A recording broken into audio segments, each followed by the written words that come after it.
એ જગ્યા કઈ છે અને આગળ શું સમસ્યા છે? આ બિલ ગામની પાછળ આવેલ ટીપી રોડ છે અને આ ટીપી રોડ ઉપર હાલ 6 મહિના પહેલાં જ રોડ બનાવવામાં આવેલ અને એ રોડ હાલ ડ્રેનેજની કાસ બનાવવાના કારણે તોડી નાખવામાં આવ્યો છે. ક્યારે આ ખોદકામ ચાલુ થયું? આ ખોદકામ અઠવાડિયાથી ચાલુ છે અને આ કાસમાંથી નીકળતી માટી રોડ ઉપર નાખી દેવામાં આવેલી છે. શાના દ્વારા રોડ ઉપર નાખવામાં આવે છે? જેસીબી દ્વારા. ક્યાં આગળ જાય છે? આ માટી જેસીબી દ્વારા કાઢવામાં આવે છે અને જાહેર રોડ ઉપર તેમજ છે ને ખેતરોમાં નાખી દેવામાં આવેલી છે માટી, જેના કારણે ખેડૂતોને પણ નુકસાન થઈ રહ્યું છે અને જનતાના ટેક્સના પૈસાથી બનેલું આ રોડ હાલમાં આ તંત્રની લાપરવાહીના કારણે તૂટી ગયું છે અને ક્યાંક ને ક્યાંક જનતાના પૈસા વેડફાઈ રહ્યા છે, જેના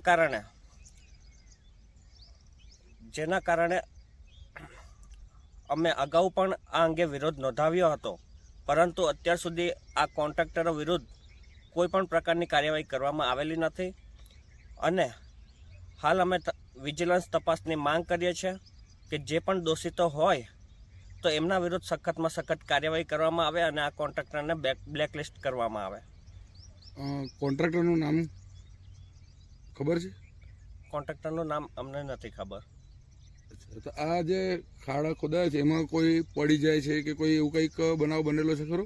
હાલ આજથી 2 દિવસ અગાઉ જ હું પોતે આ રોડ ક્રોસ કરી રહ્યો હતો, ત્યારે જ મારું બેલેન્સ ગયું અને હું જાતે જ પડી ગયો હતો અને એના કારણે મોબાઈલ પણ તૂટી ગયેલો છે અને મને ભારે નુકસાન પણ થયું છે.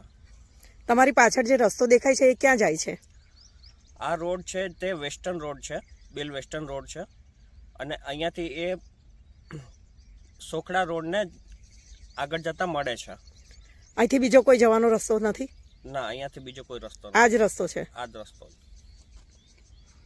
તો તમે આગળ બીજા કયા કયા પગલાં લેવા માટે તત્પર છો કે તમારી સાથે બીજા કોઈ અન્ય લોકો શું જોડાવા માટે તૈયાર છે ખરા?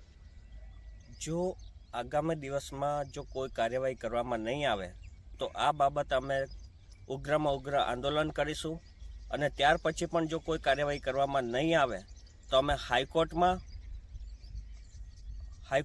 અમે આ અંગે પિટિશન દાખલ કરી અને એમના વિરુદ્ધમાં સખતમાં સખત કાર્યવાહી કરાવીશું.